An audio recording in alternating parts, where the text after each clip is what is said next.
de familia del día 30 de agosto del año 2021. Durante las últimas sesiones hemos estado revisando el concepto de familia, evolución histórica, etimológica, construcción jurídica, hasta llegar a la construcción jurídica legal del concepto de familia. Hemos visto los caracteres del derecho de familia y el contenido del mismo, y nos adentramos en la última sesión en los principios, quedamos planteando la idea de los caracteres del derecho de familia, y el último que planteamos fue que estamos frente a un derecho que es más bien de principios, más que un derecho de reglas y normas. Y les puse un ejemplo en la última sesión a propósito de cómo un principio puede incluso llegar a alterar el contenido preceptivo de una disposición normativa estricta, como por ejemplo una norma de derecho procesal en materia de competencia, ¿ya?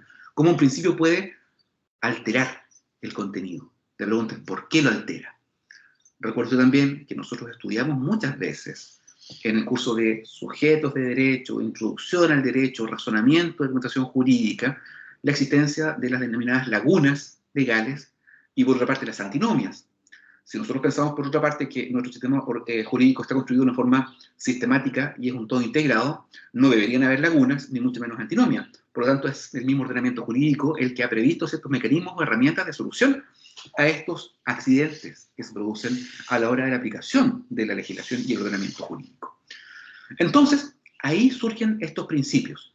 Lo que nosotros tenemos que llegar a entender más adelante es que estos emanan de una propia evolución autónoma o derivan, por ejemplo, del denominado principio de equidad, que establece y reconocido como una fuente del derecho. Bien, quedamos entonces en la explicación en la última sesión respecto de que estamos frente a una dimensión jurídica que está basada más en principios que en reglas, y a propósito de esto, fuimos revisando también el texto de la profesora Carmen Domínguez a propósito de algunas preguntas que fueron planteadas para un estudio guiado. Quisiera, por favor, desarrollar también y comenzar la clase antes de continuar con otros elementos de desarrollo, y antes de entrar en la revisión de los principios que informan al derecho de familia y sobre todo a la revisión de los nuevos principios que informan al derecho de familia. Para esto usted ya leyó el texto número 1 de las lecturas preliminares, es que vayamos construyendo, y por favor los quiero llamar a participar y los quiero llamar a ser proactivos en la pregunta que quiero que compartamos. ¿De qué manera se ha acogido indirectamente el principio de reconocimiento jurídico de las familias de hecho en nuestro ordenamiento jurídico según la autora? ¿De qué forma se ha hecho este reconocimiento? La pregunta es abierta y les pido que cualquiera de ustedes tenga la posibilidad de llegar a participar. Adelante. Voluntariamente. ¿De qué forma se le da este reconocimiento a las familias de hecho? Con todo lo que ya hemos hablado, antes de entrar a hablar de los principios. A ver. ¿Algún voluntario o voluntaria? En las uniones familiares... Ay, perdón, tenía que levantarla. Bueno, doña Fernanda, vamos a asumir que en los hechos que usted levantó la mano. Adelante. Discúlpeme, se supone que este principio se manifiesta en las uniones familiares, como señala la autora, con respecto a la unificación de los estatutos filiativos de los hijos matrimoniales y no matrimoniales. Bien, excelente, excelente reflexión, porque justamente lo propusimos en una de las clases, que si nosotros miramos los principios clásicos sobre los que los autores decían que se construía el derecho de familia, uno de aquellos era el pilar sobre la filiación. Sabemos que la filiación inicialmente en el Código Civil generaba muchas discriminaciones en las categorías de los hijos, y sobre todo, no solamente una distinción en cuanto al nombre, incluso hasta peyorativo pudiésemos pensar de la etiqueta que se le ponían a los hijos, sino que también tenía una influencia en la atribución de los derechos que les fuesen asignados a esta materia hereditaria incluso.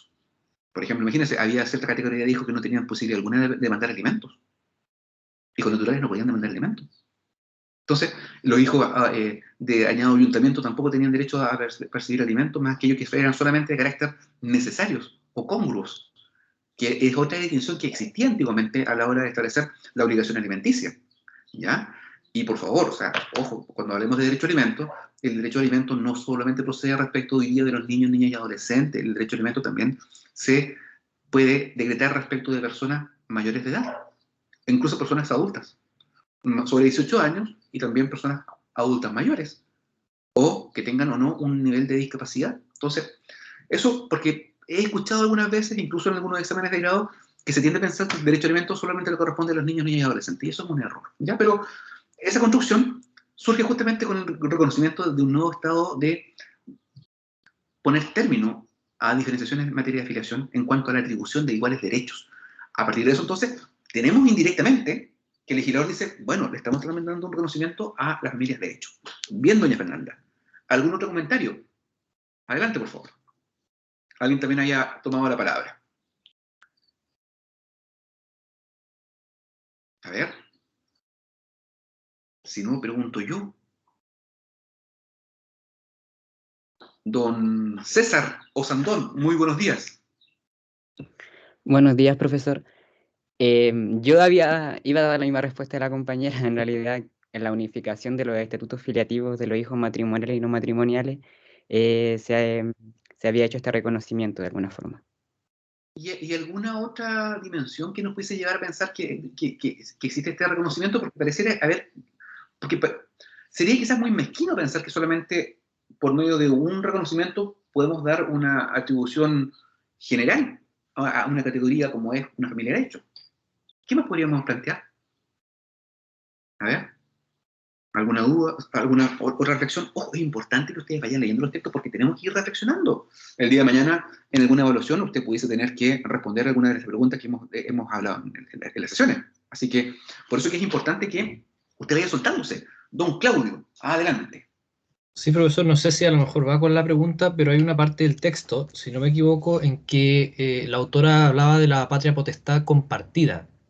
Digamos, entonces, esta vez ya no solo recaía en el hombre o marido, sino que también ahora permitía que las partes, los padres, podrían ponerse de acuerdo de quién se iba a quedar con la tuición y la patria potestad, haciendo como más equilibrar, digamos, esta responsabilidad, porque también la autora habla de la igualdad de ciertos derechos y deberes dentro de los cónyuges, ¿verdad? Porque se apunta también a los tratados internacionales que tiene Chile. Entonces se está viendo, digamos, bueno, esto es una pregunta más de más adelante quizás, pero estábamos hablando de una familia que también se está fortaleciendo a través del individualismo. Entonces, Bien. más o menos para ese lado quiero apuntar, pero para no ir tan lejos, me enfoco en esto de que la patria potestad, que antes recaía en el hombre, ahora es más compartida con el hombre y la mujer, o padre y madre. Exactamente, ahí tenemos una muy buena reflexión, Claudio, se la agradezco mucho, porque efectivamente, o sea, a través de la configuración de derechos en igualdad, es que vamos logrando justamente el reconocimiento a todo tipo de tipología, a toda conformación de tipología familiar. Y fíjese, y esto incluso va más allá de la atribución, ojo, del tipo de familia en virtud de la cual se haya configurado tal, que no necesariamente tenga que ser hoy día meramente que surja de un contrato como el matrimonio o el acuerdo de unión civil. Antiguamente, la patria potestad solamente era ejercida por el padre, pero solamente respecto de los hijos que eran de carácter de filiación matrimonial. ¿Qué pasaba con los hijos que eran naturales? ¿Quién ejercía esa patria potestad? Si aquel hijo tenía patrimonio, ¿quién lo administraba? Esas son cuestiones que efectivamente han ido desarrollándose y han ido permitiendo mejoras en la igualdad de los derechos. Incluso todavía creo que se conservan algunos resabios que pudiesen llevar a equívoco, porque en principio, hoy día, incluso la patria potestad le corresponde primeramente al padre, o a la madre, o a ambos conjuntamente. Entonces, si nosotros hacemos una lectura que es equívoca, diremos, oye, entonces acá estamos frente a un sistema jurídico que niega la igualdad de derechos. No, lo que pasa es que pues, lamentablemente solemos leer mal las normas jurídicas. ¿Ya? Ojo con ese acerto que les quiero indicar, porque es extremadamente usual que nosotros queramos leer algo que no es. Creo que ya el ejemplo he puesto bastantes.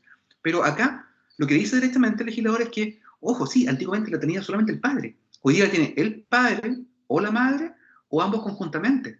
Por tanto, ¿cuál es la regla general que opera en materia de patria potestad? A ver, ¿alguno de ustedes? Para que reflexionemos cómo tenemos que leer la norma. Por tanto, ¿a quién le corresponde la patria potestad el día de hoy? Primeramente, al padre. Justamente ese es el error que nosotros cometemos. Camila, adelante. Doña Camila Andrea Araya.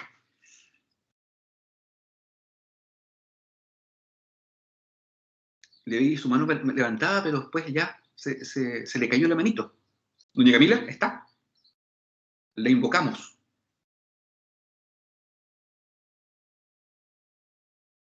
Déjeme ver aquí, se me puso un poco lento el chat. Veo que doña Claudia levantó la mano y después doña Carolina y después don Pablo. Doña Claudia, mientras tanto, adelante. Profesor, hola, buenos días. No sé si será correcto o no, pero por lo que entendí es cuando, por ejemplo, la madre o el padre se ponen de acuerdo y quedaría el padre con la patria potestad. Si Entonces, es que llegan a un acuerdo. Entonces, ¿cuál es la regla general en materia de patria potestad? ¿Quién tiene la patria potestad de los hijos no emancipados? El padre. O sea, la madre. Si es que... ¿O no? No. ¿Ves? Ojo, si nosotros solemos leer mal las cosas porque las leemos rápido. A ver, don Pablo. Perdón, antes que nada está doña Carolina. Adelante, Carolina, adelante. Yo creo que justamente es la crítica que se hacía al antiguo sistema, donde quien quedaba a cargo de la familia, como por ejemplo en los tiempos romanos era el pater familia, que quedaba en la administración de esta familia, incluso de esclavos. Esto fue evolucionando. Y acá actualmente en el concepto era el padre, pero ahora actualmente considero yo, lo que entendí del texto, es que queda recíproco, que ambos padres tienen este cuidado, porque yo considero que está súper bien porque antiguamente era muy problemático. Carolina, no ¿Mm? quiero llevar a equivoco porque no confunda cuidado de los hijos con patria potestad. Oh, Son perdón, dos... sí, la patria potestad, perdón, profesor. Sí. Mire, muy bien, y exacto, ojo, esa es la forma correcta de leer la norma. Lo vamos a estudiar cuando estudiamos filiación. Y los efectos de la filiación, porque dentro de los efectos de la filiación justamente está la patria potestad, ya que es muy importante a propósito de estos efectos. Pero justo, uno de los elementos erróneos de lectura es que, claro, antiguamente no, y no hay duda que antiguamente la patria potestad, sea cual fuese la configuración familiar, le correspondía al padre, nunca a la madre, salvo excepciones. Hoy día es distinto, corresponde al padre o a la madre o ambos conjuntamente. Por tanto, la regla general que prima es el de los acuerdos. Por tanto, en principio, de existir acuerdo, prima la voluntad de las partes, elemento que puede conllevarnos a la siguiente pregunta que vamos a ver más adelante, el principio de la autonomía de la voluntad en materia de derecho a familia, cómo se ha ido incrementando. Por tanto, si nosotros hiciéramos una lectura errónea, diríamos, oiga, que es discriminatoria la norma porque dice que la patria potestad la tiene hoy día el padre o la madre o ambos conjuntamente, en ese orden. Pero recordemos que en derecho civil, lo que prima, cuando se pueda, mientras el legislador lo permita, no lo prohíba, es el principio del consensualismo. Por tanto, y la manifestación de voluntad enfocada a la producción de efectos jurídicos tiene que ser respetada. Y en este sentido, la está avalando el propio legislador. Ergo, la norma general de patria potestad hoy día se construye a partir de una igualdad de derechos. Primero, se les reconoce a los padres la autonomía para poder acordar de común acuerdo quién va a ejercer la patria potestad. Si no hay acuerdo, ojo, si no hay acuerdo, ahí recién entra a suplir la categoría distintiva que hace el Código Civil, que eso sí lo pudiésemos eventualmente criticar, que le corresponde al padre por una configuración histórica familiar, como muy bien indica doña Carolina, porque esto viene del derecho romano, que era esencialmente patriarcal en ese sentido, y si no o no tienen las habilidades, lo puede ejercer la madre. Pero lo que prima hoy día es el consenso, la política de los acuerdos a la hora de la producción y regulación de ciertos efectos jurídicos, incluso en materia de derecho familiar. ¿Ya? Entonces, se da cuenta que si nosotros leemos erróneamente la norma, podemos crear un paradigma que no es el indicado y podemos pensar que quizás las reglas del derecho civil son atentatorias y son discriminatorias cuando normalmente no las son y tributan primero que nada a la libertad de las partes. Lo mismo entonces podemos decir hoy día, a propósito que ahora sí hago la referencia diferenciadora, que lo que indicaba posiblemente doña Carolina, porque antiguamente, en materia de cuidado personal de los hijos, ojo, hijas o adolescentes, niños, niñas, adolescentes, perdón, el legislador en el artículo 225 establecía que si los padres vivían separados, independiente de cuál fuese el régimen de constitución familiar, el cuidado personal le correspondía a la madre de pleno derecho. Esto hoy día mutó. Y nuevamente prima la igualdad de los derechos. Por tanto, si ambos padres viven separados, primeramente, habrá que atender al acuerdo que hayan tomado estos a la hora de regular sus efectos. Y si no, hay que proceder a determinarla judicialmente. Qué distinto. Bien. Doña Fernanda Andrade, adelante. Vi su mano levantada. Profesor, una consulta. ¿Cuál es la diferencia de patria potestad y cuidado personal? Encantado. Mire, y eso lo vamos a ver más adelante cuando tengamos filiación, pero se la clarifico desde ya. La patria potestad dice relación con un conjunto de derechos que tiene el padre o madre, o ambos conjuntamente, en la administración de los bienes del hijo que no está emancipado. ¿Ya? En cambio, la institución del cuidado personal dice relación con cuál de los padres va a tener bajo su resguardo la integridad y desarrollo del hijo menor de edad. Es decir, con quién va a ser el padre. Cuando nosotros hablamos de cuidado personal, lo asimilamos en términos modernos al antiguo régimen de mire, yo tengo la custodia de mi hijo, decían antiguamente. Bueno, esto hoy día cambió y se pasa a llamar cuidado personal. El que tiene es el padre con el que tiene a cargo a ver, quiero ponerlo, no quiero entrar en contextos que todavía son muy complejos que no hemos construido, pero básicamente, ojo, la patria potestad dice relación con las facultades de administración, por tanto es un instituto de carácter patrimonial. En cambio, el cuidado personal dice relación con una esfera de la vinculación que tienen padres e hijos, y respecto del cual el hijo va a estar bajo el cuidado de uno de sus padres o de ambos de forma compartida, que deberán velar por la autonomía y desarrollo integral de aquella persona. En aquello está básicamente la diferencia. Una comparece una esfera meramente patrimonial, en cambio la otra procede de una esfera, dimensión esencialmente extrapatrimonial, que dice relación con la vinculación y la relación que tengan los vínculos paterno-filiales o cómo se desarrollan los vínculos paterno-filiales. Es decir, el hijo con quién va a vivir, respecto de qué padre se va a hacer cargo de su cuidado y desarrollo. ¿Bien? A eso dice relación el cuidado personal, y en eso se diferencia de la patria potestad. La patria potestad es un efecto de la filiación.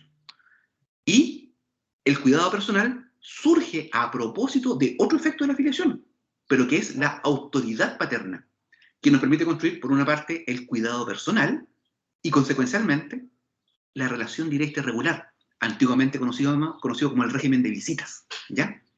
Fernanda, no sé si con eso le quedó un poco más claro antes de que vayamos avanzando más adelante. Sí, me quedó claro, gracias. Bien, doña Claudia, veo que usted nuevamente levantó la mano. Adelante. Profesor, me quedó como una duda con respecto a la patria potestad. Entonces, la regla general es que existe el consensualismo entre padre y madre. Primer acuerdo de los padres, exactamente. Ya, Primero. y esta siempre es la regla general. Y la excepción, así como Cuando la no haya regla, cuando no hay acuerdo, quedaría la patria potestad para el padre. Exacto. Y si no Ah, es la madre, ya, profesor, gracias. en ese orden. Bien. ¿Alguna Profesor, otra duda? disculpe, yo tengo Perdón. una duda. Dígame. Por ejemplo, si solamente existe un padre, por ejemplo, falleció la madre, ¿la familia de la madre contaría como una parte para el cuidado personal o para la patria potestad? Son cosas distintas, nuevamente, porque si Ya. no están, disculpe, excusa usted. Ahora sí. Si no están algunos de los padres, tenemos que ver dos institutos distintos. Como tienen objetivos distintos, vamos a ver que, imagínense, si un hijo tiene solo un padre o una madre, o ha sido determinado la afiliación respecto de ese hijo, respecto solamente de un padre o de una madre, no teniendo el otro padre o madre, lógicamente, en ese caso, la patria potestad la ejerce de pleno derecho el padre. Ergo también el cuidado personal. ¿Ya? Pero si ese padre o madre no está habilitado o deja de estar, ahí lógicamente, la ley establece que será un tribunal el que debe declarar bajo la patria y potestad de quién va a quedar aquella persona menor de edad, que habrá que proceder entonces a nombrarle un tutor o un curador de bienes y un representante legal. Y en otra esfera extrapatrimonial también habría que proceder por medio de qué red de apoyo familiar o a qué persona se le puede llegar a adjudicar el cuidado personal de aquella persona. Lógicamente, en primera instancia siempre van a prevalecer todos aquellos vínculos de cercanía para con el menor. Por ejemplo, ascendientes.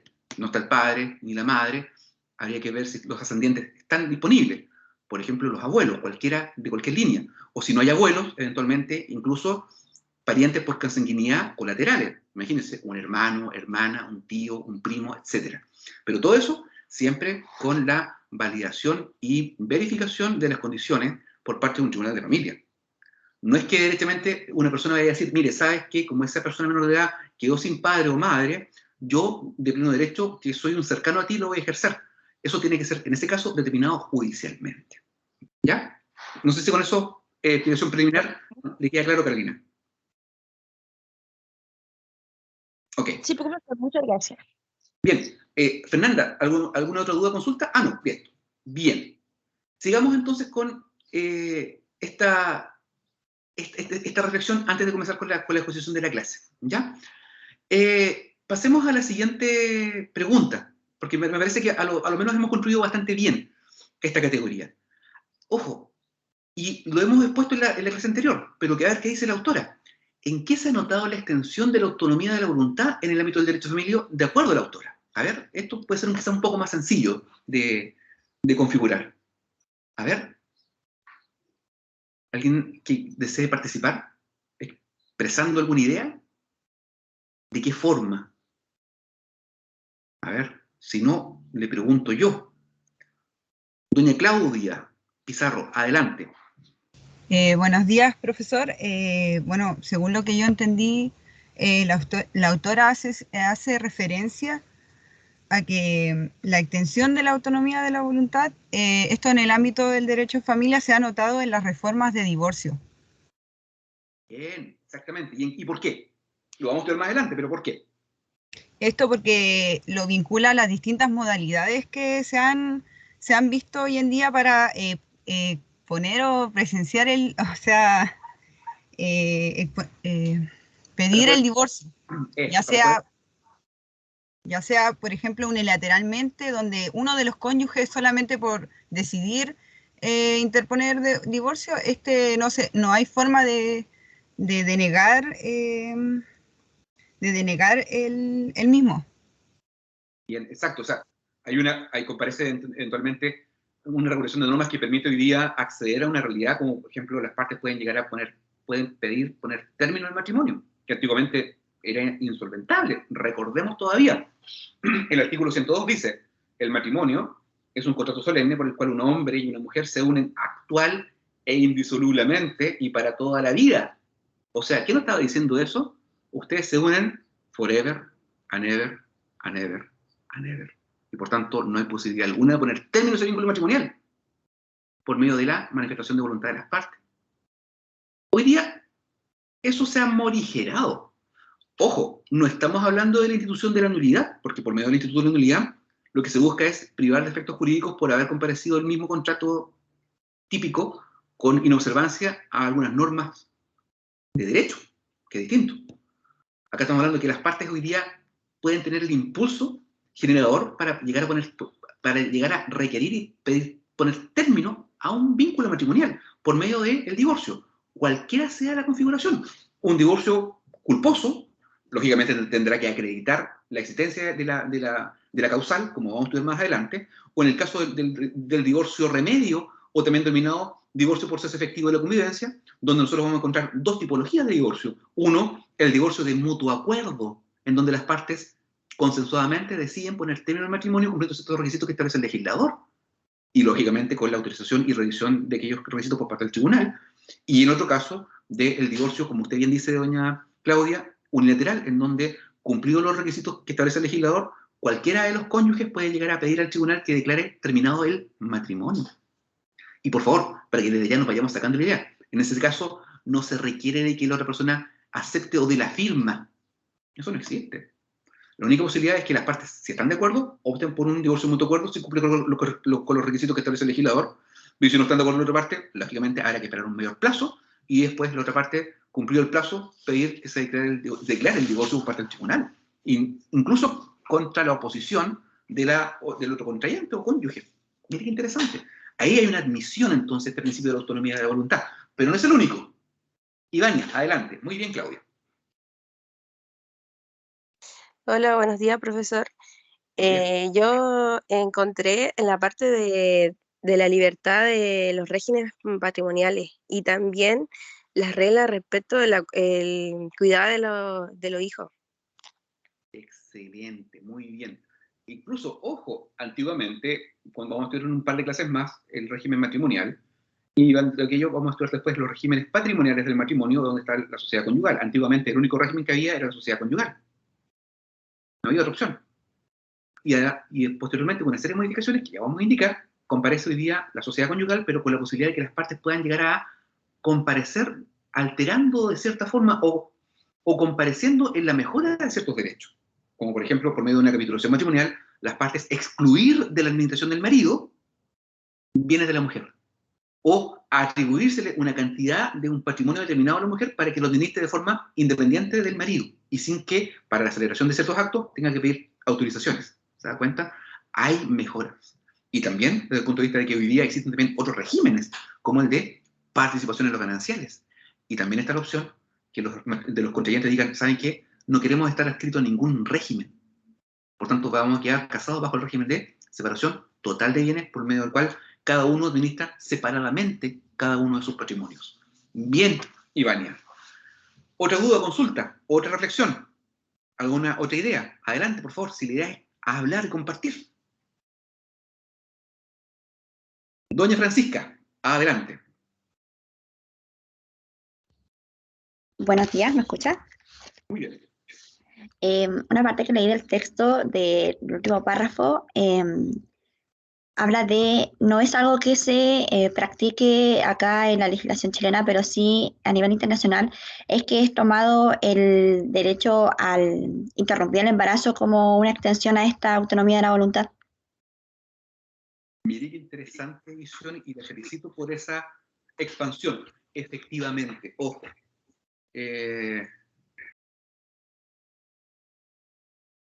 Ustedes que son todos penalistas jóvenes, imagino. ¿En qué libro se regula el aborto en nuestro sistema jurídico como un atentado en contra de qué? Un atentado contra la vida. Ya, no, pero... Puede ser eso, o sea, lo que se regula en el Código Penal, pues. Se regula ahí el aborto, pero también está la Constitución. No, no es lo que estoy preguntando, doña Carolina. ¿Dónde se regula? ¿Dentro de qué título se regula el aborto? ¿De qué título? Tenemos claro que el bien jurídico tutelado es el derecho a la vida. Pero ojo, el derecho a la vida puede estar regulado en múltiples tipos penales, que es una cosa distinta. ¿Ya? Bien, creo que también vi otra mano levantada por ahí. Disculpe, alguien la bajó recién. A ver. ¿Quién levantó el manillo? ¿En el tipo penal homicidio? No, no, porque, ojo, ¿a quién se mata? ¿A la persona nacida o la no nacida? Al que está por nacer. No, pues, en el homicidio, en la figura típica del homicidio, ¿a quién se mata? Ah, nacido, claro. A la persona que ya tiene una existencia legal, ¿se da cuenta?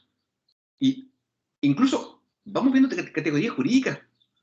Si nosotros privamos del derecho, mire, y por favor, ni siquiera hablemos de persona, porque podemos generar diversas categorías jurídicas. Si estamos hablando solamente del derecho de la privación de vida solamente, si se le priva a la vida a alguien que tiene existencia legal, se denomina homicidio. Y la pena que trae asignada el delito es alta o baja comparada, por ejemplo, con el delito de aborto el día de hoy. ¿Cuál es más alta? Veremos que, sin duda, la pena asignada al delito de homicidio. Ojo, Cuando se priva del derecho a la vida de aquel que se encuentra en vientre materno, no es homicidio. Quizá pueda haber algunos autores, e incluso hubo una discusión incluso a nivel de la Corte Suprema, que es muy interesante. Si alguien de ustedes lo quiere plantear, le puedo mandar el fallo de la Corte Suprema al respecto. Dice, oiga, pues sí, el no nacido no es persona, por tanto, si alguien priva la vida al que no ha nacido, no está matando a una persona. Puede estar privando del derecho a la vida, y eso, ojo, no habría que, no hay categoría jurídica que se pueda negar. El que está en vientre materno está vivo, el que está fuera del vientre materno también está vivo. Lo que cambia la calificación jurídica es la calidad que se le asigna por parte del ordenamiento, a uno como calidad de persona y la otra como calidad de ser nonato, que son categorías distintas. Doña Constanza Carlina. Buenos días, profesor. Yo quería decirlo con respecto a la pregunta que había hecho recién acerca del título en el que estaba regulado el aborto. Está regulado en el Código Penal y en el título de Crímenes y Delitos contra el orden de las familias, la moralidad pública y la integridad sexual. Entonces, tiene relación con lo que estábamos hablando recién. Muy bien. O sea, ¿se da cuenta de qué forma entonces aquí encontramos una regulación? Que el aborto no está regulado a propósito de la persona humana. Está regulado a propósito de que se está afectando la seguridad pública, el orden de las familias, la moral, etc. Son otras configuraciones, ¿ya? Disculpe, tenía también otra mano levantada de por medio. Y jóvenes, por favor, no confundamos las categorías jurídicas tipológicas. Mire, el profesor Cabeza le tiene que dar un patatús en este instante si usted dice que efectivamente se comete homicidio en contra del nonato. En contra del nonato, la figura típica que está estableciendo el legislador es el aborto, que usted sabe que está despenalizada solamente hoy día bajo 3 categorías o causales. Lo que se está debatiendo y se está discutiendo es ampliar esta categoría y hasta qué punto podemos ampliarla, en sintonía también con el respeto de los derechos humanos que está consagrado en una serie de tratados que están ratificados por Chile y se encuentran vigentes. Esa es la discusión que se está planteando, ¿ya? Otras categorías se pueden ir discutiendo a propósito de, bueno, este derecho de la vida, ¿a quién le comparece? ¿Le comparece a la persona humana? Bueno, entonces solamente desde que haya nacido, pero otros dirán, ojo, es que también se entiende que es persona incluso desde el momento de la concepción. Ojo, pero eso lo dice el Código Civil chileno. ¿Se desprende? No sé si se desprende. El legislador es claro en ese sentido. Por tanto, hay una discusión que va subsumida y que confluye con múltiples factores. Sin duda. Factores que son de carácter jurídico y que yo creo que son los que deben siempre primar, pero también debemos entender que la sociedad está también conformada por personas que tienen ciertas creencias o ideologías que a lo menos deben de ser escuchadas. Ahora, legislar para esas visiones puede ser un poco riesgoso, como ya hemos visto que ha comparecido en la discusión o en las trabas que se proponen respecto de la posibilidad de generar, creo yo, como corresponde, el derecho de la mujer a elegir respecto de su propio cuerpo, ¿ya? En eso lo digo con una posición personal, y siempre que han entregado a ustedes la valoración de cada una de sus posiciones. Pero creo que es un derecho que le corresponde a la mujer. ¿Ven? ¿Alguna otra reflexión? Don Pablo, igual creo que usted también había levantado la mano, alcancé a ver. Sí, profesora, respecto a lo mismo, dentro de qué contexto en el Código Penal está el orden de la familia, exactamente. Bueno, vamos viendo entonces que de una u otra forma hemos ido contrastando y hemos ido revisando que el ordenamiento jurídico actual ha ido permitiendo la admisión de esta autonomía de la voluntad. Doña Fernanda, adelante. Profesor, respecto del texto, quería preguntarle a usted cuál era su postura respecto a lo que dice la autora sobre la influencia de los tratados internacionales que tienden a estar centrados en la persona. Entonces ella habla mucho del individualismo y que hace la pregunta de que si puede coexistir esto de los derechos individuales con el anhelo del bien común que está en la familia. Entonces no sé qué piensa usted sobre eso. Es muy interesante.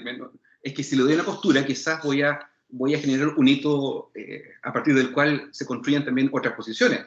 Lo que yo creo, y siempre quiero proponerle en estos temas que son un poco más complejos de configuración, aportar algunas ideas. O sea, nosotros tenemos que ir pensando siempre que la legislación de familia siempre tiene que ir adecuándose a las realidades sociales. Primero, ese yo creo que es uno de los primeros elementos que nosotros tenemos que considerar.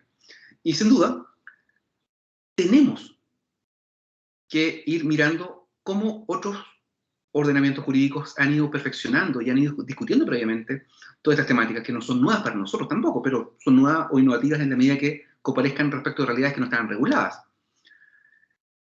Creo que también es importante romper con el paradigma de pensar de que si eventualmente hoy día estamos enfrentados frente a un modelo proteccionista de la persona individual y sus derechos fundamentales, se está desprotegiendo a la familia, puede ser una lectura nuevamente errónea, porque la familia en sí misma está protegida y está configurada como el núcleo fundamental de la sociedad. Y está constitucionalmente hoy día protegida, legalmente establecida e incluso internacionalmente reconocida con herramientas de protección. Y eso nos puede privar de la legítima posibilidad de que también es hora de que se enfoque la protección de cada uno de los integrantes de la sociedad, y sobre todo cada uno de los integrantes de ese grupo familiar, porque no podemos eventualmente solventar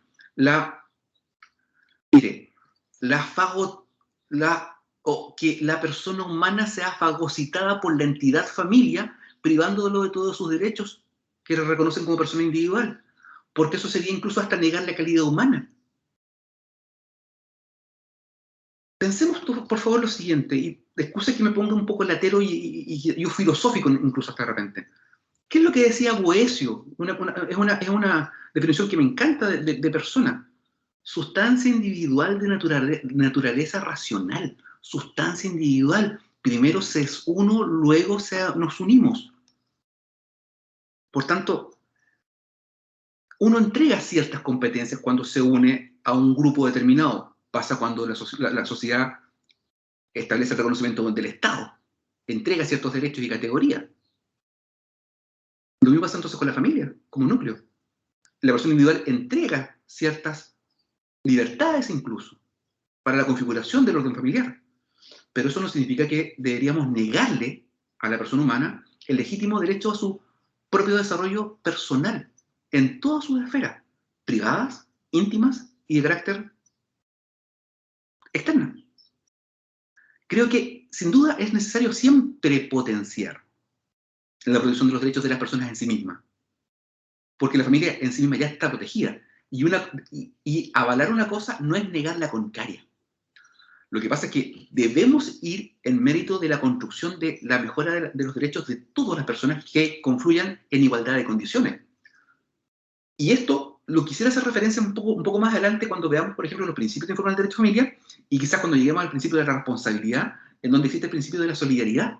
¿Hasta qué punto el ser humano, miembro de la familia, puede subsumir ciertas conductas atentatorias o vulneratorias de sus derechos en pos del éxito y armonía familiar? Ese límite es difuso y depende de cada valoración personal y subjetiva. Si alguien me ofende a mí dentro de mi contexto familiar, yo lo puedo tolerar, basado en el cariño, el afecto o en un aspecto más lúdico. Pero si una persona distinta a mí me dice lo mismo y me ofende, yo puedo reaccionar de una forma distinta. Respecto a la familia, tengo un principio de solidaridad, comparezco, perdono, que no necesariamente se produce en el otro ámbito externo.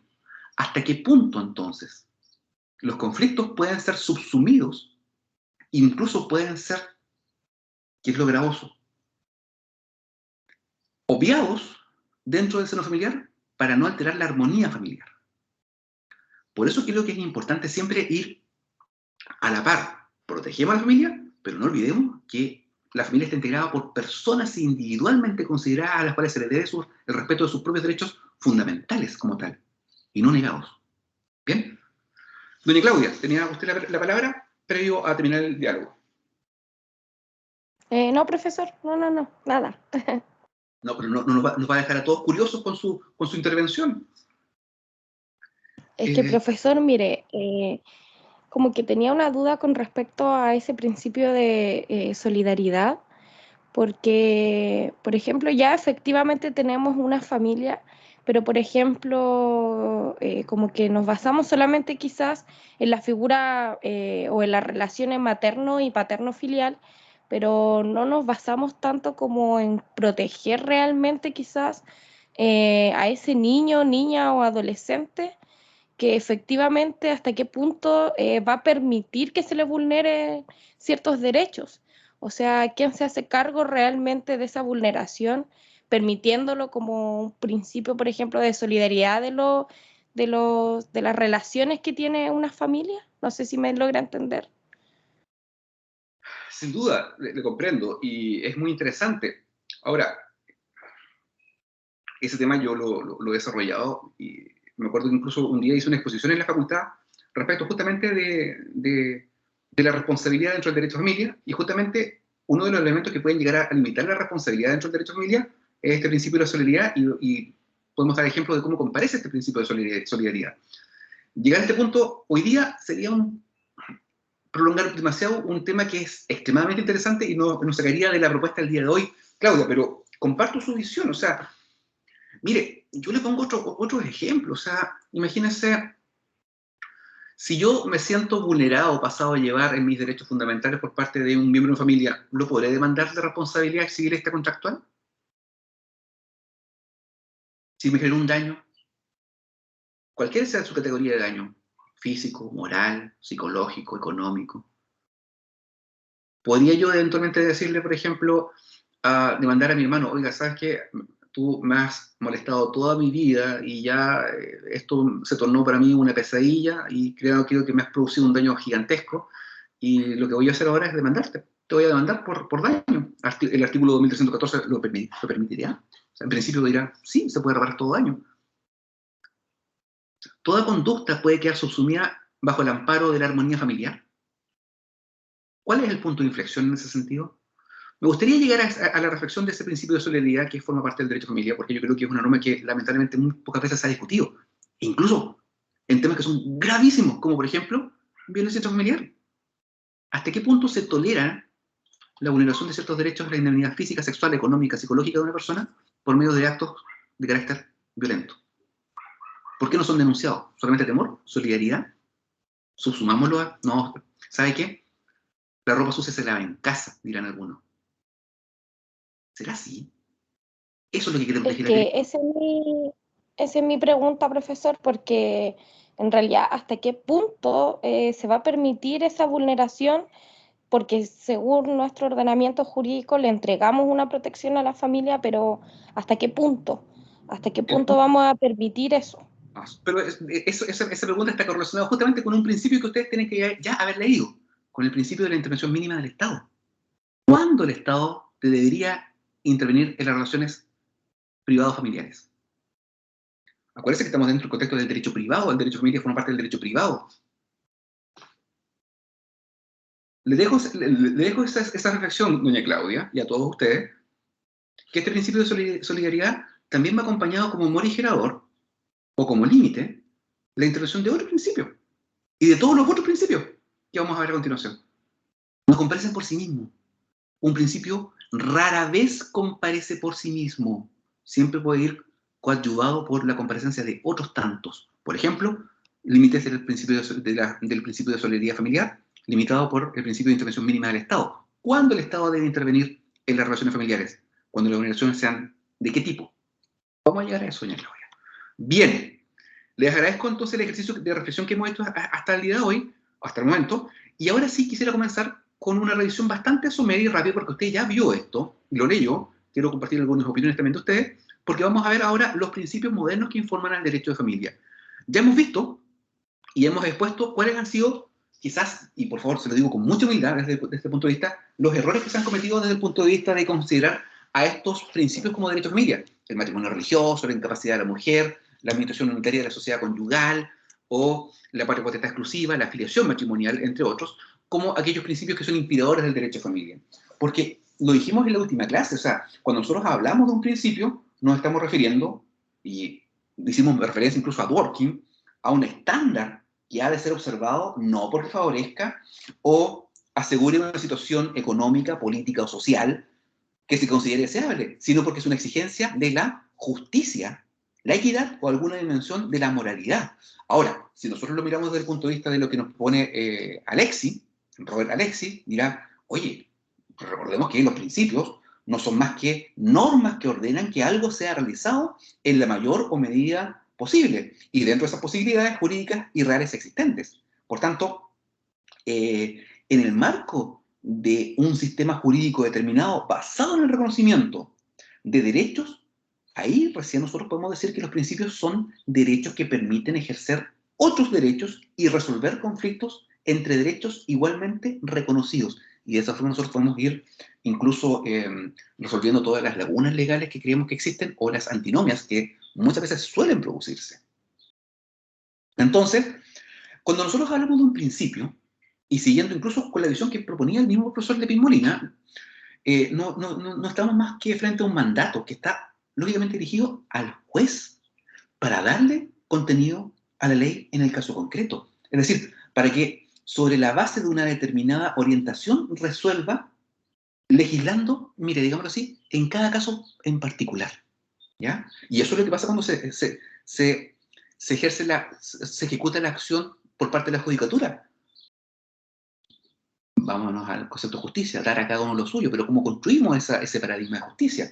Entonces, todo esto, sin duda, implica que se genera un reconocimiento por parte del legislador de sus propias limitaciones, en el sentido de que no puede prever todas las situaciones y que debe, sin duda, depositar la confianza en el juez para que adopte una decisión que sea quizás la más conveniente, ¿ya? Pero tampoco significa que estas decisiones sean de carácter arbitrario. Y por lo mismo, el juez debe siempre configurar o reproducir en su propia razonamiento judicial, y que lo plasma sin duda en su sentencia, por ejemplo, indicando quién es el miembro de la pareja más débil, quién es el cónyuge más débil, cuál es la protección que se le debería entregar al caso concreto, en ese sentido en particular, o en cada caso particular, en qué consiste el interés superior de ese niño, de esa niña o de ese adolescente, ¿ya? Y de esa forma se evita, como dice el profesor Cristian Lepin Molina, frases sacramentales que mencionan el principio en la resolución sin fundamentar la decisión. Es decir, esto tómelo ya como un tip usted. Usted, cuando vea la configuración y la adecuación de un principio, tiene que revisar siempre que esté bien fundado. Es decir, no basta con que el juez diga, mire, sabe, y que en este caso se da lugar a la demanda porque en virtud del principio de la protección del cónyuge más débil, se decreta. No, hay que fundamentarla, hay que justificar la decisión. Recuerde que la necesidad de la justificación de una resolución judicial constituye un derecho fundamental. Bien, usted tiene que saber por qué se le está juzgando de tal forma. No miren menos entonces que la justificación de la sentencia es un deber de los órganos judiciales. Entonces, si nosotros nos enfocamos en los principios del derecho de familia más clásico, veremos que los que yo les he reseñado. Y creo que personalmente y con mucha humildad son erróneos, porque no es que sean principios directamente, sino que son realidades fácticas que comparecían a una tipología de sociedad determinada al momento que imperaba una legislación determinada, ¿ya? Entonces, no es más que meras representaciones de ideas que eran dominantes a la época de la dictación del Código y que, sin duda, han dado paso a un proceso de larga evolución y a principios que emanan de las nuevas normas que regulan el derecho positivo, que son más representativas incluso que en la realidad, que son más representativas hoy en la realidad actual. Entonces, el mismo profesor Cristian Lepin Molina dice, mire, y creemos, en su propuesta decía, que tenemos diversos principios rectores nuevos, modernos, que son, por ejemplo, el principio de protección a la familia, o el principio de protección al matrimonio, el principio de protección de la convivencia civil, la protección del cónyuge más débil, el interés superior del niño, niña y adolescente, la autonomía de la voluntad en materia de familia, la igualdad de las relaciones de familia y también la intervención mínima del Estado. O sea, todos estos constituyen de una u otra forma nuevos paradigmas a la hora de enfrentar la comparecencia de los principios que informan al derecho de familia, ¿ya? De esta forma, entonces, nosotros vamos viendo que también podemos encontrar con otros autores, por ejemplo, el profesor Jorge del Picó dice, bueno, a esto que agrega Cristian Lepin, podemos también agregar, no sé, pues imagínense el principio de igualdad, o el principio del ius connubii, que no deja de ser interesante, que lo vamos a revisar también, o también un refuerzo a partir del principio de interés superior del niño, niña y adolescente, y sobre todo, yo creo que también el principio de la valoración de la responsabilidad comunitaria y social en la protección de la familia y en la preservación de los diferentes tipos de familia, no solamente la matrimonial, ¿ya? También un principio de preservación de la estabilidad familiar y el rechazo de su perturbación y afectación que pueden constituir elementos destructivos del mismo. O sea, hay un sinnúmero de principios que van colegidos con el derecho moderno. Siguiendo más o menos un orden, quisiera plantear algunas ideas que ustedes ya han referido y han leído, las podemos ir conversando, que les invito a que hagamos primero el principio de protección de la familia. ¿Ya? Y fíjense, esto ya lo hemos hablado, porque este principio se encuentra consagrado en el artículo 1 de la Constitución Política de la República, lo hemos visto, que señala que la familia es el núcleo fundamental de la sociedad, y norma que es muy similar a lo que hemos visto en tratados internacionales, como por ejemplo el Tratado de Derechos Humanos, artículo 16, Declaración Universal de Derechos Humanos, artículo 17, el Pacto San José de Costa Rica, artículo 23 del Pacto Internacional de Derechos Civiles y Políticos, entre otros, ¿ya? De esta manera, entonces, siempre va a ser importante que nosotros pensemos sobre el sentido y alcance de la expresión que ya hemos referido respecto de que es deber del Estado dar protección a la familia y cómo se debe propender al fortalecimiento de esta. Entonces, ojo, ya hemos hablado de este principio, incluso implícitamente durante las primeras clases, pero recordemos que es deber del Estado dar protección a la familia por medio de la norma constitucional que obliga a todos los poderes del Estado, a todos, al Ejecutivo, al Legislativo y sobre todo al Judicial, de forma mucho más específica, y sobre todo también a propender el fortalecimiento de la familia y aparte de la creación de políticas públicas. Llámese usted, por ejemplo, usted vio, diría que está creado un ministerio específico justamente encargado de dar protección a la familia, y dentro del cual usted también ya ha visto que se ha incluso decretado y dictado una definición legal de lo que se entiende por familia, ¿ya?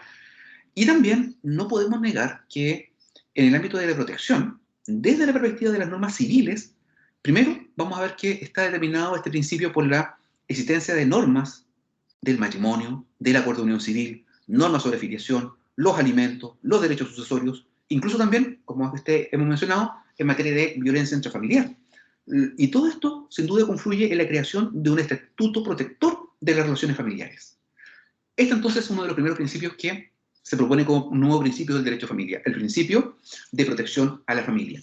Pero también tenemos, y no podemos dejar de desconocer, una realidad, que también se establece el principio de protección al mismo matrimonio, y emana del propio artículo 1 de la nueva ley de matrimonio civil, donde dice que el matrimonio es la base principal de la familia. Ya hemos dicho, pero no es la única. Pero lógicamente estamos hablando de un contrato que históricamente ha sido relevante en la configuración de la sociedad. Pero, insisto, dando un reconocimiento también a las otras tipologías de la familia que no se constituyen en el matrimonio, como el acuerdo de unión civil, o incluso cierto reconocimiento jurídico a las uniones de hecho, ¿ya? Por tanto, el legislador reconoce todas las formas de familia, pero coloca al matrimonio en una situación de privilegio, como lo hace también todo el derecho occidental. Es cosa de mirar a cualquier latitud y va a encontrar la misma configuración, ¿ya? Y ojo, en ese sentido, la nueva ley de matrimonio civil, sin duda, valora la preservación del matrimonio, a pesar de que nosotros sabemos que el concepto de matrimonio es criticado hoy día porque ya no es indisoluble, porque se puede poner término a través del divorcio, pero con eso no se modifica ni altera el contenido mismo, porque sigue siendo en principio para toda la vida, mientras no surja la excepción de la petición de una acción de divorcio, aunque por causa sobreviniente entonces se le puede llegar a poner término. Y también, en este sentido, Christian Levin dice, bueno, dentro de la protección del matrimonio, también comprendemos nosotros este derecho fundamental al ius connubii, que también comparece como un principio de los modelos de protección al derecho de familia. ¿Y en qué consiste este ius connubii? En principio, o más bien, digamos que es una suerte de principio de libertad nupcial. Mira lo interesante, principio de libertad nupcial. Y sin duda es una consecuencia del derecho a contraer matrimonio o ius connubii, consagrado como un derecho esencial e inherente a la persona humana, si se tiene edad suficiente para ello. Y fíjese, sobre el mismo particular, el mismo artículo 2 de la Ley de Matrimonio Civil, que es la Ley 19.947, dice que la facultad de contraer matrimonio es un derecho esencial inherente a la persona humana si se tiene edad para ello. Las disposiciones de esta ley establecen los requisitos para asegurar el libre y pleno consentimiento de los contrayentes.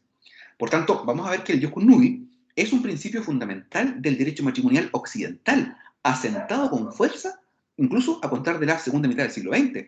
Y es más todavía, fíjese, ha sido elevado a la categoría de derecho humano fundamental tras su incorporación en la Declaración Universal de Derechos Humanos. He ahí entonces el vínculo que hoy día permite perfectamente que en nuestro sistema jurídico familiar se debate, se discuta la posibilidad de que el matrimonio sea igualitario. Porque el derecho a contraer matrimonio es un derecho humano universal, que no hace diferenciaciones entre criterios sexobiológicos, hombre o mujer, ¿ya? Sino el acceso a una realidad jurídica determinada. Ahora, si nosotros nos vamos a revisar la historia, veremos que el ius connubii está considerado incluso en el mismo derecho romano, pero lo importante es que sus efectos son el de contraer matrimonio, el derecho a elegir libremente al cónyuge y el derecho a no contraer matrimonio, comprendido también en el derecho a celebrar o no el matrimonio, el derecho al reconocimiento del vínculo, el derecho a la libre elección del propio cónyuge y el derecho a reconocer la verdad sobre el propio estado jurídico de la persona con la cual uno quiere contraer matrimonio, ¿ya? Por tanto, este ius connubii, que emana del principio de protección al matrimonio, se caracteriza por ser un derecho de carácter esencial, por poseer una íntima vinculación con la personalidad y por ser irrenunciable, atendido el interés social involucrado en la cautela de su propio ejercicio. Ahora, sin duda, sus limitaciones están dispuestas por las propias convenciones internacionales, son sin duda la capacidad para poder ejercer este derecho, y eso se traduce en el requerimiento de una edad mínima y los requisitos que la ley de cada país exija para asegurar el libre y pleno consentimiento de los cónyuges. Lo mismo que hace hoy día nuestro legislador en la ley de matrimonio civil. Y fíjese más todavía, en nuestro sistema jurídico, este ius connubii ha sido incluso hasta reforzado legalmente con una acción popular, al disponer que cualquier persona puede exigir al juez que adopte medidas para viabilizar el ejercicio legítimo de este derecho cuando sea negado o restringido arbitrariamente por la acción de un particular o de la autoridad. Y esto ha sido el motivo esencial por el cual se ha presentado muchos requerimientos ante el Tribunal Constitucional pidiendo que se declare la inconstitucionalidad del artículo 202 en cuanto a que no permite la celebración de matrimonios de personas de igual sexo, ¿ya?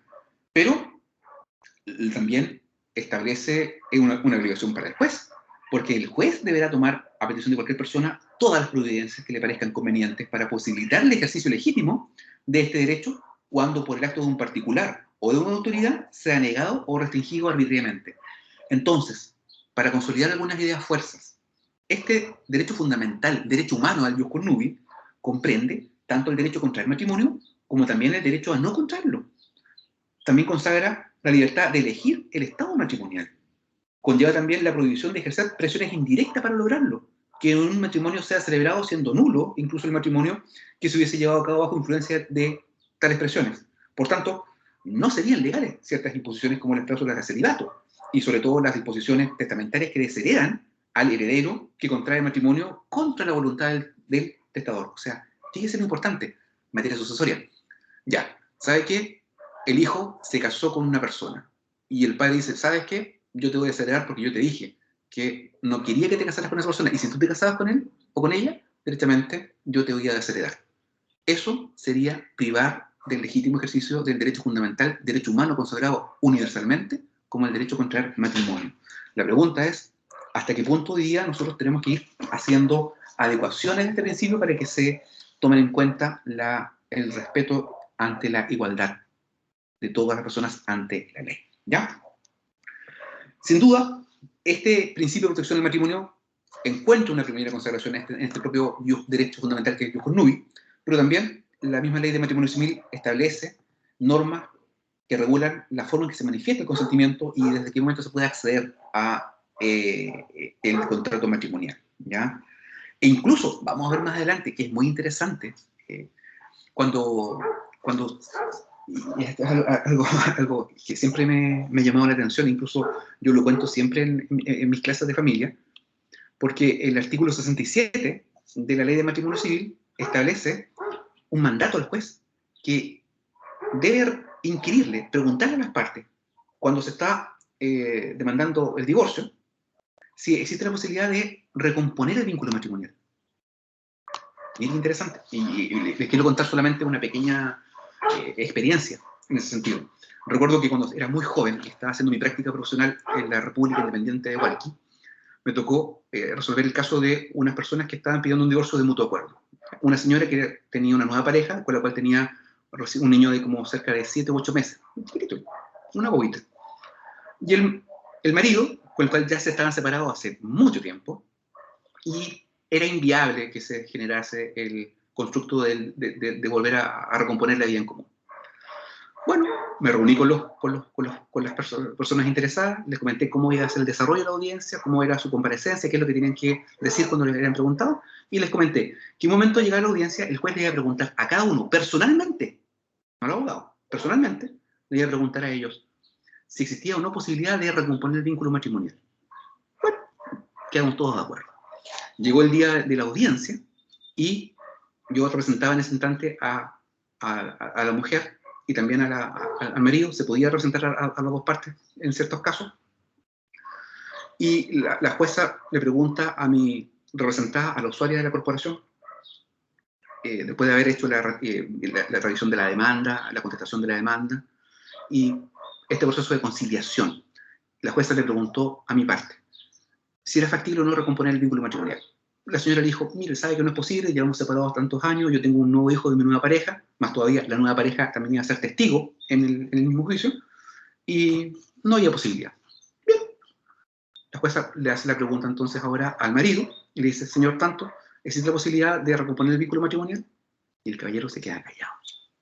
Le vuelve a preguntar, ¿existe la posibilidad de recomponer el vínculo matrimonial? Y el caballero le dice, sí, porque todavía la amo. Yo pedí suspender la audiencia. El magistrado quedó así, oiga, pero este es un divorcio de mutuo acuerdo, pero pónganse de acuerdo. Ya, salimos a la audiencia. Señor, hablamos nosotros. Usted sabe que yo le dije que esto iba a ser así. Sí, lo que pasa es que me pongo nervioso y estoy confundido y no sé, yo tengo ciertas cosas, siento unas cosas. La señora, por otra parte, muy molesta por la situación, le va a inquirir, oye, pero ¿cómo si habíamos quedado de acuerdo? Ya no es posible, yo no te quiero, Ya, sí voy a decir, sí voy a decir. ¿Vamos a la audiencia o no? Vamos a la audiencia o no. Reanudamos la audiencia.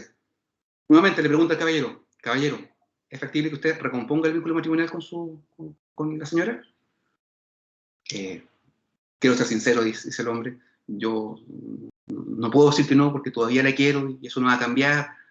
Y yo dije, ya, ¿sabe qué? Mejor pidamos la suspensión. Y la jueza le dice, pero oiga, señor, pero mírese, la señora tiene una nueva pareja, tiene un hijito recién nacido, etc. Entonces, ¿por qué usted no entiende que directamente ya no es viable la posibilidad de que las partes puedan volver a renovar su vínculo en común el día de hoy? No pueden. Bueno, se da cuenta, estas cosas pasan, porque la gente tiene estructuras determinadas y la gente hace lo que hace. ¿Se da cuenta? Permítame compartirle esa realidad para que el día de mañana usted también la advierta. La solución, ojo, ¿eso tiene solución? Sin duda.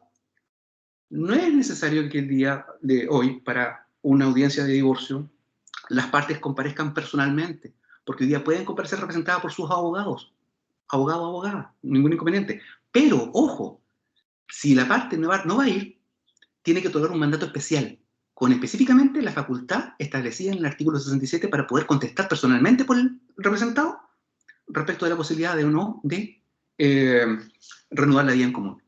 Esta norma ha sido bastante criticada, porque pensemos lo siguiente, si las partes ya llegan al estado judicial de demandar un divorcio, es porque directamente ya no existe posibilidad alguna de poder recomponer la vida en común. Distinto que el día de mañana pueden tomar una decisión distinta, pueden volver a contraer matrimonio, etc. Así que tengan eso como consideración. ¿Ya? Pablo, adelante.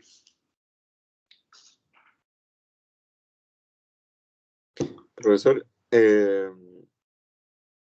o sea, al respecto del caso que como que estaba contando,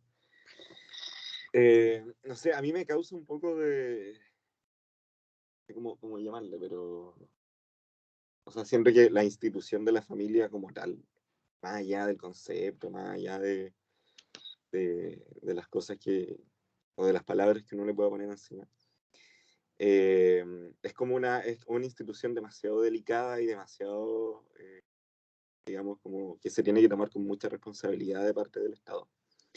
Y en ese sentido que yo siento que en general las cosas en el derecho y sobre todo en el ámbito como jurisdiccional, digamos, como de los procesos judiciales, todo es demasiado, además de anticuado, siento que demasiado formalista, demasiado lleno de protocolo y de paso y de cosas como medias, que siento que un poco como que deshumanizantes. En ese sentido, existen como medidas, o no sé, tanto como nacional o internacionalmente, para hacer los procesos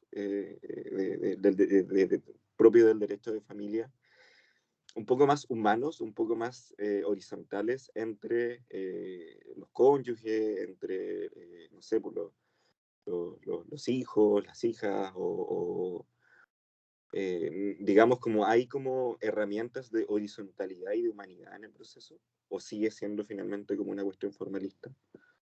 Don Pablo, pero eso opinión que usted la estima, ¿es porque usted conoce el sistema de familia o no lo conoce todavía?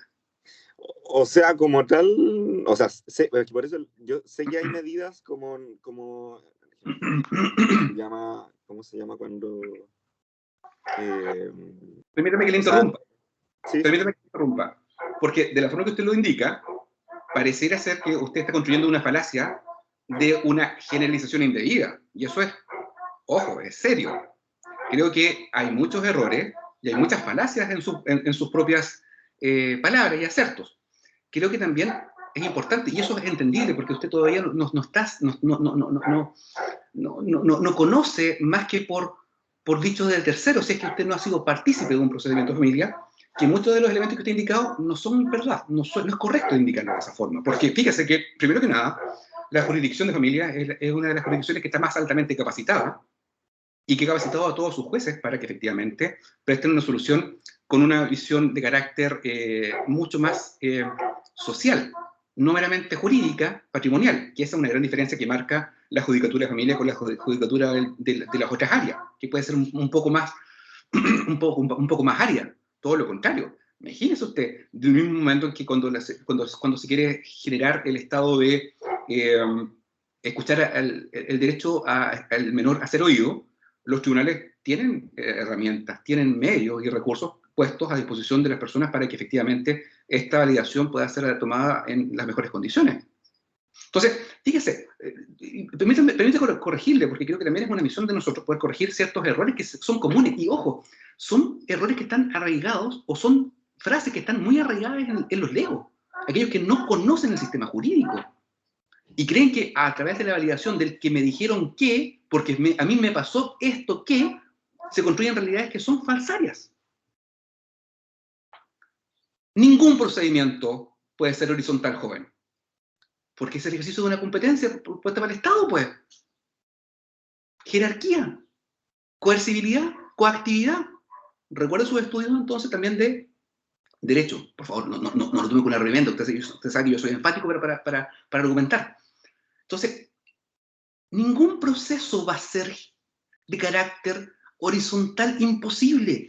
Las relaciones de familia se están tornando todos los días a través de la especialización en más horizontales. Ve usted derechos entre cónyuges, derechos entre los miembros de la familia, pero no puede usted poner el derecho del padre en igualdad de condiciones que el derecho al hijo si hay una jerarquía normativa en cuanto a la configuración de los derechos, que, ojo, no implica desconocer el reconocimiento de los derechos de la persona menor como un sujeto del derecho. Estamos en vía discutiendo los niños, niñas y adolescentes como sujetos de derecho en particular, los que les otorga una especial protección por parte del ordenamiento jurídico. Pero ningún proceso va a ser horizontal. Eso es una utopía irracional. Estamos frente a un estado en que las partes, teniendo la posibilidad de llegar a soluciones, no llegaron. Se rompió la horizontalidad. Alguien tiene que tomar la decisión. ¿Cuál va a ser? ¿Será la más correcta? ¿Será la más ecuánime? Lógicamente, lo que nos conlleva a decir, ¿estamos preparados hoy día para poder enfrentar los desafíos que nos proponen las problemáticas familiares? Yo creo que sí, pero hay que mejorar, sin duda. La judicatura familiar es la que está más altamente capacitada. Segundo lugar, ¿cuál es la crítica que se le hace a la judicatura familiar y que yo se la he hecho siempre? Es que falta especialización, no de la judicatura, falta especialización de los intervinientes. Porque lamentablemente los y las abogados creen que por solamente el hecho de lograr su titulación están preparados para enfrentar desafíos propios del derecho de familia, cuando es altamente complejo, porque no solamente integran normas jurídicas, sino que con situaciones de carácter psicológicas y sociológicas de por medio. Y si uno no es capaz de manejarla, créame que puede dejarla embarrada. Por eso es tan altamente responsable la exigencia de la comparecencia en esta dimensión jurídica. Póngase entonces el énfasis que yo le doy en estas clases, la importancia. Entonces, le pido solamente que corrijamos ciertos acertos que pueden ser equívocos. ¿Ya? Nos vamos a ir dando cuenta. Y otra cosa también, ¿por qué se produce ese equívoco? Porque las normas o las problemáticas propias del derecho familiar son reservadas en su mayoría. Por lo tanto, las partes no pueden ir a ver, como por ejemplo en el juzgado de garantía o en el tribunal penal o laboral, cómo se interviene o cómo se ejecuta. Porque estamos hablando de que se está generando la configuración de la dinámica funcional o disfuncional de un grupo que es familiar y que tiene un ámbito de intimidad y privacidad. Por lo tanto, tiene que ser reservado los procedimientos, lo vamos a ver más adelante también. Entonces, permítame darle esa corrección porque puede llevar a equívoco su comentario diciendo que efectivamente ningún procedimiento puede ser horizontal si estamos en área de la judicatura. El juez no le va a preguntar, oiga, ¿sabe qué? Yo voy a decir esto, pero si usted quiere no lo cumple. Estamos hablando, o sea, entonces mejor renunciamos a la configuración de los poderes del Estado y entregamos esto a la desorganización total. Entonces, tenemos que tener cuidado con esos elementos de configuración a la hora de crear realidades que no son tales, ¿ya? Y eso, ojo, suele pasar, nos pasó a todos. Le pasó a usted, me pasó a mí, me pasó a las futuras generaciones, que solemos tener ideas erróneas porque no tenemos un conocimiento cabal y porque no hemos comparecido dentro del sistema mismo. Pero ahí entonces está el primer llamado. Sí, yo creo que la judicatura hoy día está preparada. Los procedimientos están construidos adecuadamente. Tenemos la conversación, por ejemplo, la sala Gesell, la apertura de... ¿Hay cosas que mejorar? Sin duda. Siempre se puede mejorar. A eso me refería, la sala, el nombre que acaba de decir. Pero, profe, yo, o sea, igual se lo decía como con el ánimo de quizás como discutir el tema. Pero no sé, me sigue quedando la sensación hasta que no lo vea, porque personalmente es como un área que me gustaría, no sé si dedicarme, pero aprender. Pero la pregunta es, porque o sea, me expresé mal y yo quería preguntarle otra cosa. ¿Cómo finalmente cómo el derecho chileno acoge o reconoce, o en verdad no reconoce, otras realidades familiares que se adoptaron formalmente en los derechos de otros países? Por ejemplo, matrimonios, no sé, heteroparentales en el extranjero, o matrimonios, por ejemplo, homoparentales, que también se contrajeron en el extranjero y ahora radican en Chile. Eso. Hay elementos que confluyen y que son de, lamentablemente, configuración estricta. Por ejemplo, usted sabe que las reservas existen en los tratados y muchas veces no se conocen las reservas. Por ejemplo, vámonos a un tema que puede ser complicado. Pues hablamos de la protección de la familia, hablamos de la protección del matrimonio y sobre todo del ius connubii. Pensemos, si una persona contrajo un matrimonio en el extranjero, personas del mismo sexo, llegan a Chile y piden que se reconozca como matrimonio, el legislador le va a decir que no, porque nuestro constructo legislativo está esbozado de esa forma. Y no hay ningún tratado internacional que obligue a Chile a decir, oiga, ustedes tienen que darle un reconocimiento en calidad de matrimonio. Lo único que dice es un mandato general. Ustedes deben propender a generar un reconocimiento. Y eso permite la posibilidad de que se discutan proyectos como el que estamos discutiendo el día de hoy. Y por otra parte, siempre pensemos que a la hora de aplicar el resultado de un conflicto jurídico, el juez debe aplicar necesariamente no solo el derecho nacional, sino también el derecho internacional que se encuentra vigente. Y por eso que le digo que los jueces de familia están altamente capacitados porque saben, primeramente, y para muestra un botón, y quizás con esto usted va a quedar convencido, lo propuse en un par de clases atrás a propósito del reconocimiento de un hijo por parte de dos madres. La norma jurídica no permite eso. Pero si nosotros aplicamos en buena parte el derecho internacional de los derechos humanos, podemos llegar a una solución que construya jurisprudencialmente un tribunal. Y el tribunal dijo, oiga, sí, efectivamente, el legislador no tributa entre la posibilidad de que dos madres tengan la misma calidad respecto de un hijo, sino que el legislador establece una dicotomía entre padre y madre, en atribución de roles determinados. Pero si los jueces aplican el derecho como deben aplicarlo, también aplicarían los principios del derecho y también del derecho internacional. Y entre aquellos le permite construir una solución adecuada a un caso en concreto, que no está regulado por parte del legislador. ¿Qué mejor respuesta de que efectivamente la Judicatura de Familia está preparada para enfrentar los desafíos propios del derecho de familia? Lo que se pide, sin duda, es una mayor contribución a los legisladores de que hagan buenas leyes, que vayan en mérito de la igualdad de todas las personas. Porque ha sido el Poder Judicial el que ha tenido que ir construyendo soluciones particulares frente a casos que no están legislados. ¿Y eso lo hace cómo? Porque está preparado para hacerlo. No tenga miedo, posiblemente, Pablo, y a todos nos va a pasar lo mismo, a todos nos pasó lo mismo. No, solemos desconocer realidades a las cuales no pertenecemos, pero tarde o temprano lo importante es tener la mente abierta de que muchas veces las construcciones que nosotros creemos o las ideaciones no son las adecuadas porque lógicamente no estamos en el sistema. Usted no sabía cómo era la universidad hasta que estuvo dentro de la universidad. Usted no sabía trotar sino hasta cuando supo caminar. Usted no supo caminar sino hasta cuando eventualmente sabía pararse en dos pies, etc. Son realidades que se van afrontando paso a paso. Pero no podemos perder de vista la potencia que es propuesta por parte, hoy día, en este ejemplo, por parte del legislador. Desafíos va a haber muchos, siempre. Mejorar.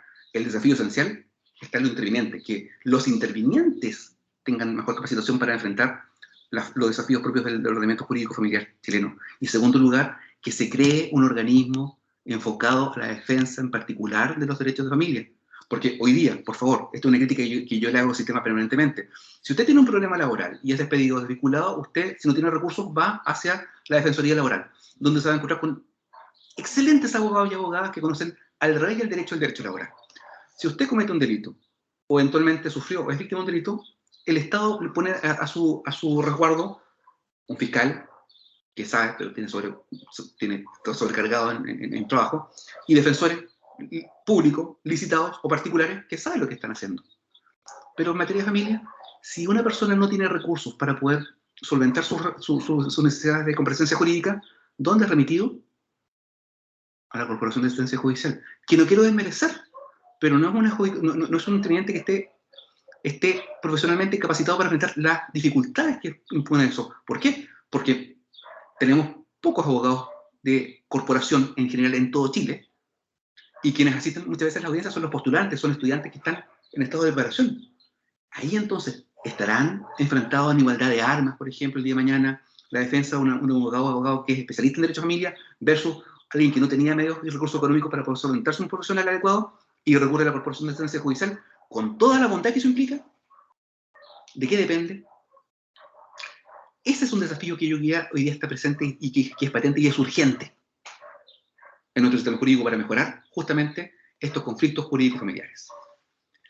Bien, a ver, permítanme avanzar someramente en otra idea respecto de la protección, ¿ya?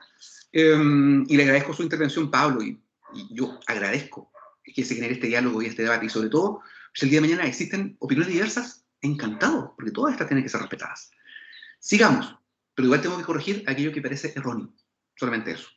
Bien, sigamos con algunas ideas respecto entonces de los principios que informan el derecho de familia. Ya, otro principio, y con esto ya estamos poniendo término a la sesión del día de hoy, es el principio de la convivencia civil, o el principio de protección a la convivencia civil. Y esto yo diría que es un principio que está reconocido recientemente con la incorporación de la ley 20.830, que creó justamente el Acuerdo de Unión Civil y que establece un estatuto jurídico protector de las relaciones de convivencia que están legalmente constituidas. Eso sí, previa suscripción de un contrato. Por tanto, vamos a ver que se trata de un conjunto de derechos y deberes similares al del matrimonio, aunque principalmente de orden económico. Salvo, por ejemplo, la creación de un parentesco por afinidad entre la persona y los consanguíneos de su conviviente civil, ¿ya? Así lo establece el artículo 4, o el deber de ayuda mutua, artículo 14, y la misma presunción de paternidad, pero siempre y cuando el acuerdo de unión civil hubiese sido celebrado por personas de diferente sexo, como lo establece el artículo 21. Y también, fíjese, este principio de protección de la convivencia civil permite o establece la misma posibilidad de que se pueda llegar a pactar el régimen patrimonial de comunidad y, en caso contrario, las personas que se unan a este contrato de convivencia civil permanecen separados totalmente de bienes. Incluso pueden solicitar la declaración de un bien familiar, como vamos a ver cuando estudiemos esta institución. Por tanto, también este instituto de la convivencia civil regula derechos sucesorios, otro, como la adjudicación del derecho de adjudicación preferente, cuando respecto del conviviente civil que queda sobreviviente, y que es similar al que se aplica en el caso del matrimonio. Y también, incluso con la posibilidad de demandar, porque tiene legitimación activa, para poder reclamar indemnizaciones derivadas de los perjuicios a que hubiese dado lugar un hecho ilícito de un tercero que hubiese causado el fallecimiento del conviviente civil o que le imposibilite para ejercer por sí mismo las acciones legales correspondientes, cosa que no se puede, ojo, en el matrimonio. Y también se establece en este sentido, en igualdad que en el matrimonio, la existencia y la posibilidad de demandar una compensación económica cuando se haya producido el término de la convivencia civil. Entonces, vamos viendo que cómo, a partir de la recepción de los propios principios, se van incluso mejorando el reconocimiento de igualdad de los integrantes de la familia. Vamos a quedar hasta acá, porque la siguiente clase quiero comenzar derechamente, y les pido participación, y les pido que puedan leer desde ya el artículo respecto del principio de protección del cónyuge más débil, porque personalmente creo que más que hablar de el principio de protección del cónyuge más débil, también debemos orientarlo hacia el principio protector del miembro más débil de la pareja. Y eso creo que nos da una posibilidad más amplia de debatir ciertas cosas. No vamos a desmerecer que se aplica en materia de matrimonio, pero también en el acuerdo de unión civil y en otras realidades de carácter familiar. Bien. Jóvenes, previo a terminar, ¿dudas o consultas? Si no, los dejo liberados para que vayan a su siguiente clase o descansar, recordándoles la importancia de que den lectura al texto de el principio de protección del cónyuge más débil. Bien, eso es todo por hoy. Muchas gracias.